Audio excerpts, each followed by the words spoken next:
Love Next Door berlanjut dengan orang tua Sung Hyo dan Seok Ryu yang mengetahui hubungan mereka. Karena Hye-suk dan Mi-suk terlibat dalam perang persahabatan mereka sendiri, mereka tidak begitu senang dengan anak-anak mereka yang berpacaran satu sama lain. Setelah kembali ke rumah, Mi-suk menolak untuk memberikan persetujuannya atas hubungan Seok Ryu, sementara Hye-suk kesal karena Sung Hyo mengejar Seok Ryu.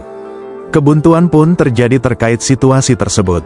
Mi-suk kemudian mengungkapkan kepada ayah Seok Ryu bahwa Hye-suk tahu segalanya tentang Seok Ryu, pertunangannya yang gagal, kanker, dan perjuangannya saat ini untuk menemukan pijakannya di dunia lagi, dan dia tidak ingin Seok Ryu terluka. Sementara itu, inkarnasi Romeo kita, Sung Hyo, nyaris terjatuh dari jendela Seok Ryu saat memanjat ke kamarnya. Mereka berpelukan, dan Seok Ryu mengejutkan Sung Hyo dengan memanggilnya Jagi, sebutan sayang.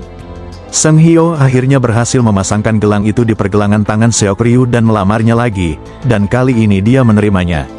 Keesokan harinya, Seok Ryu pergi ke rumah Moem untuk memberitahunya tentang orang tuanya yang mengetahui hubungannya dengan Sung Hyo, tetapi Moem terlalu sibuk mempersiapkan kencannya dengan Dan-ho. Ketika dia akhirnya bertemu dengannya, mereka semua berakhir di kantor Sung Hyo karena Sung Hyo membutuhkan bantuan Dan-ho untuk merenovasi rumah wanita tua itu di daerah kumuh. Kemudian, Moem dan Dan-ho membawa Yeondu ke sebuah kafe tempat Moem meminta izinnya untuk menjadi ibunya. Yeondu mengungkapkan bahwa dia menyukai ide itu dan bahkan bermimpi tentang mereka bertiga bersama.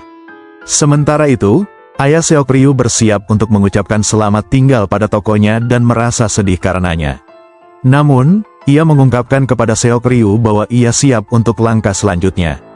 Keesokan harinya, Sung Hyo, Dan-ho, Moem, Seok Ryu, dan Myung-woo memulai proyek restorasi mereka di rumah wanita tua itu. Saat mereka selesai, wanita tua itu merasa bersyukur, bukan hanya karena rumahnya terlihat bagus tetapi juga karena terasa nyaman, karena Sung Hyo mendesain jendela untuk kamarnya yang kecil. Ketegangan antara Mi-suk dan Hye-suk terus meningkat, dan teman-teman mereka menyadari perselisihan mereka. Mereka mengunci keduanya di dalam kantor real estate Jae-suk, berharap mereka akan berbaikan, tetapi keduanya malah semakin bertengkar. Keesokan harinya, Sung Hyo menemukan Arsitek Lingkungan Kita, sebuah program yang memberikan konsultasi gratis kepada warga dan membangun kembali ruang-ruang terbengkalai. Sung Hyo memberitahu Seok Ryu bahwa dia berencana untuk melamar, yang membuatnya terinspirasi. Seok Ryu memberitahu Sung Hyo bahwa dia ingin membantu orang lain dengan cara yang sama melalui masakannya, sambil mengenang komentar yang dia terima di salah satu videonya, di mana seorang penonton menyebutkan ingin mencoba masakannya tetapi tidak punya energi untuk membuatnya. Di tempat lain, Mi-suk mendengar beberapa wanita tetangga menjelek-jelekkan keluarganya karena suaminya memutuskan untuk menutup restorannya, dan dia pun terlibat dalam perkelahian fisik. Hye-suk datang ke tempat kejadian dan turun tangan untuk mendukung temannya. Mereka kemudian berakhir di kantor polisi, di mana anak-anak dan suami mereka menjemput mereka, tetapi insiden ini menghidupkan kembali persahabatan mereka. Hye-suk menjelaskan bahwa dia selalu memuja Seok Ryu dan tidak akan pernah melakukan apapun untuk menyakiti anak kesayangan sahabatnya. Mereka akhirnya berbaikan dan menerima hubungan anak-anak mereka. Keesokan harinya, Moem sangat gembira saat mengetahui bahwa dia terpilih untuk bertugas di stasiun penelitian Kutub Selatan. Dia agak terkejut saat mengetahui bahwa dia akan meninggalkan tempat itu bulan depan. Sementara itu, ayah Seok Ryu pergi bekerja untuk terakhir kalinya dan hanya dikunjungi oleh satu pelanggan, yang mengungkapkan bahwa ia menemukan kenyamanan dalam tteokbokkinya 10 tahun lalu ketika ia dulu tinggal di lingkungan tersebut.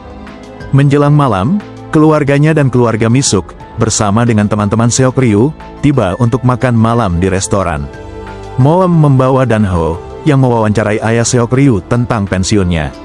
Malam harinya, Seok Ryu memanggil Sung Hyo keluar dan melamarnya dengan hidangan buatannya.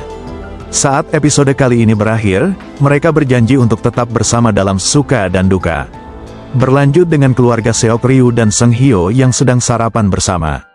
Sementara itu, Dan-ho mengunjungi tempat kerja Moeng untuk menjemputnya dan mengetahui bahwa Moeng telah dipindahkan ke Kutub Selatan, meskipun ia merahasiakan informasi ini.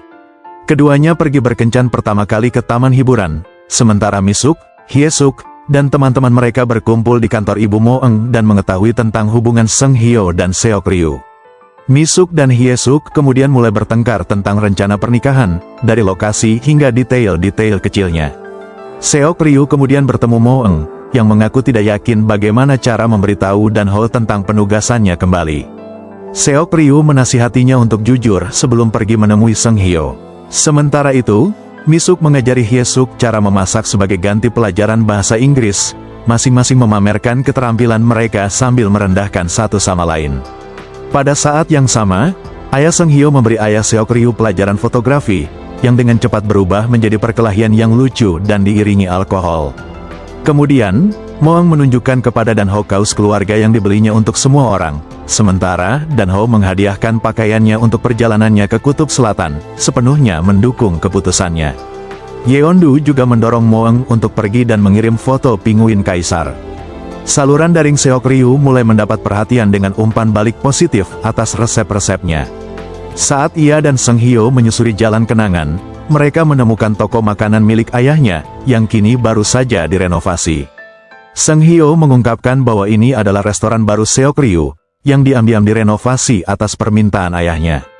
Sikap yang menyentuh ini membuat Seok Ryu emosional. Sementara itu, Dongjin mempersiapkan diri untuk ujiannya, dengan Na-yoon menyemangatinya dan bahkan memintanya untuk menjadi pelatih pribadinya begitu ia lulus. Kelompok itu mengadakan pesta perpisahan kecil untuk Moeng, dan keesokan harinya, ia berangkat ke Kutub Selatan. Seok Ryu membuka restorannya, Rainbow Kitchen, dan meminta ayahnya untuk menjadi penasihat. Ia bahkan mengembangkan aplikasi untuk restorannya sendiri.